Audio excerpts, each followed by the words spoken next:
In 2016, Marvel Comics hired a new Feminist Firebrand to be their next star. And just months later, she was completely rejected by the very fans they hired her to fix. But that wasn't the biggest failure. What came next was an ironic twist that broke her comic book career for good. And why? Marvel knew when they hired her that she would start a war with their fans. What they didn't know was just how many fronts that war would be fought on and just how quickly they would lose each and every one of them. Marvel learned when you hire somebody specifically for their politics instead of their actual skills, you're not growing your brand. You're building a powder keg. And Chelsea Cain was about to light the fuse that would reshape Marvel's hiring strategies for years to come. The craziest part, Brian Michael Bendis told her specifically, Marvel doesn't hire people with zero experience. And then Marvel hired her anyway. Not because she knew Mockingbird, but because she fit their PR agenda. She was packaged as a bold new voice with cultural clout and a talent for stirring the pot. But fans were immediately turned off by a book that beat them over the head with politics, and sales tanked right out of the gate. The breaking point came with the Ask Me About My Feminist Agenda cover, a stunt that showed this wasn't about connecting with readers, it was about sending a message. The reaction was swift. Instead of drawing fans in, it drove them away. From that moment on, Kane's relationship with Marvel's core audience only had one direction to go, straight off a cliff. In Chelsea Cain's very own admission that she had zero experience going into this, but she was a best-selling feminist novelist, really does prove her hire was all about checking boxes and had nothing to do with finding somebody that knew the rigors of serialized storytelling in comics or even cared about the characters or fans. And when Kaine arrived at Marvel Comics, she thought that she was this big fish in this tiny little bitty comic book pond because she was a New York Times bestselling author. She came in with an attitude that she was better than the other creators at Marvel. She came with an attitude that she was better than the customers at Marvel. And she immediately demanded respect, didn't want to have to work for it, didn't want to have to earn it, didn't want to have to actually go out there, write great stories and have fans come to her. She felt like she was the marquee essentially on day one. And the Ask Me About My Feminist Agenda cover was no accident. That was provocation. When she was doing interviews before the book ever came out, she said specifically, I have a feminist agenda. That's why she came to Marvel Comics. That's why she wanted Mockingbird. She wanted to go out there and agitate fans and tell them, this isn't the Marvel Comics you grew up in. This is the Marvel Comics I'm taking over. And that was simply never, ever going to fly, even back in 2016, before all the culture war stuff really blew up. And for some reason, despite arriving at Marvel with an agenda to agitate their fan base, to go out there and twist the needle on them, she was completely unprepared for the blowback. She was not prepared for anyone to tell her, hey, yeah, about that comic book that you wrote, it wasn't very good. And she just like fled Twitter and called everybody misogynist and hateful and all the other rhetoric that you get, guaranteeing failure from the very start.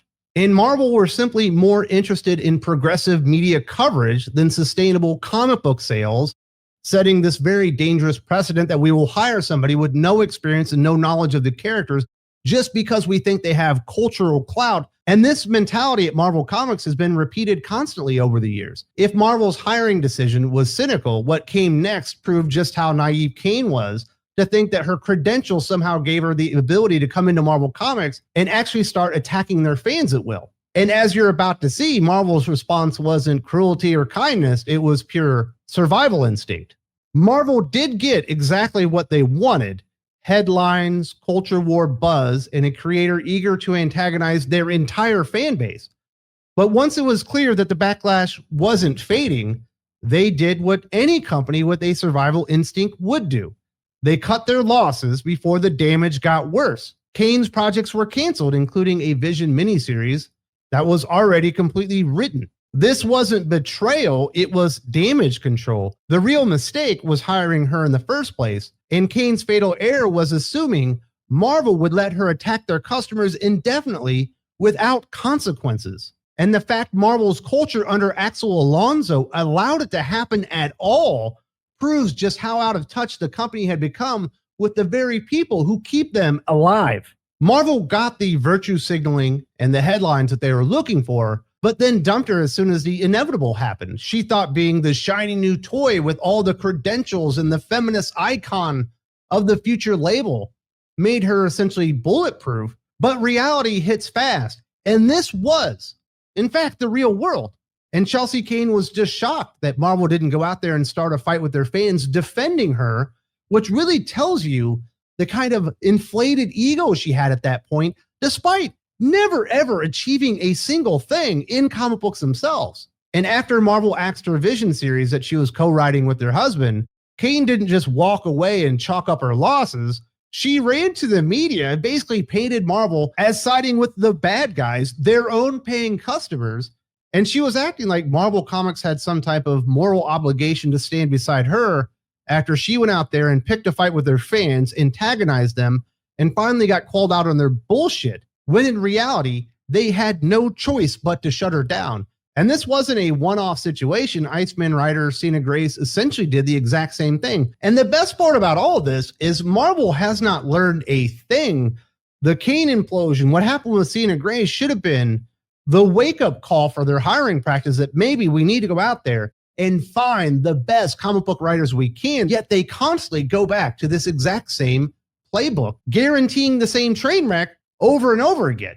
If you want to keep getting deep dives like this with that no BS spin each and every video, do consider backing us on Patreon and channel memberships. That's how we keep these breakdowns sharp, independent, and unfiltered. Now, Chelsea did survive Marvel Comics washing their hands of her, but the next self-sabotage didn't come from the company. It came from the very movement that celebrated her. And this time, the fallout was even faster. And if you thought Marvel fans were tough, just wait till you see what her own side did to her. In 2018, Chelsea Cain launched Man-Eaters, a creator-owned series about teenage girls who turn into killer cats when they get their periods. Almost immediately, progressive activists accused her of being a TERF because they believed the book defined womanhood exclusively through menstruation. The blowback was swift and vicious, and when Cain fired back by reprinting critics' tweets in the comic, she didn't just court controversy, she poured gasoline directly on it. This time, there was no Marvel safety net, no corporate shield. The same activist circles that once championed her now saw her as the enemy. And while this chapter marks the end of her comic book career, it also exposes a bigger problem for the entire comics industry.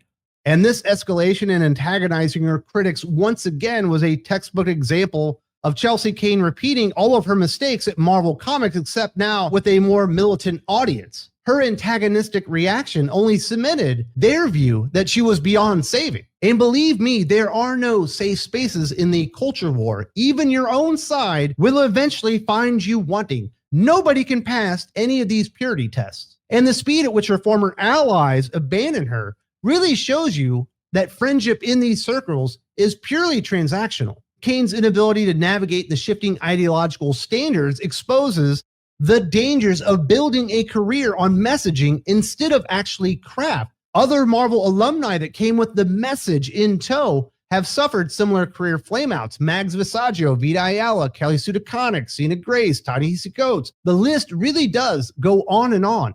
The Man-Eaters controversy really shows why a career in comic books has to be built on a foundation of storytelling merit, not cultural positioning, because sooner or later, the purity test will come for everybody. Chelsea Cain's career is the perfect example. What happens when comics prioritize social messages over creative competence? She was hired not because she was the best writer for the job, but because she represented the right demographic and held the right political opinions. She was promoted not because her work was exceptional, but because it served Marvel's corporate agenda. And when that strategy inevitably failed, when fans rejected the message-first approach, when Marvel abandoned her, when even her own allies turned against her, she was left with nothing.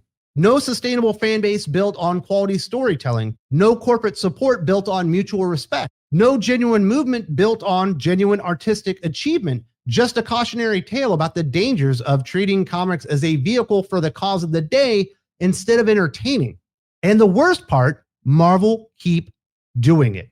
If you want to see how this pattern played out with another of Marvel's feminist hires, check out my breakdown of Kelly Sue DeConnick, once hailed as the future of comic books, another case study in how politics-first hiring destroys both creators and characters. Because when the industry chooses virtue signaling over storytelling, everybody loses, even the people they claim to be helping. And don't forget to keep thinking critical.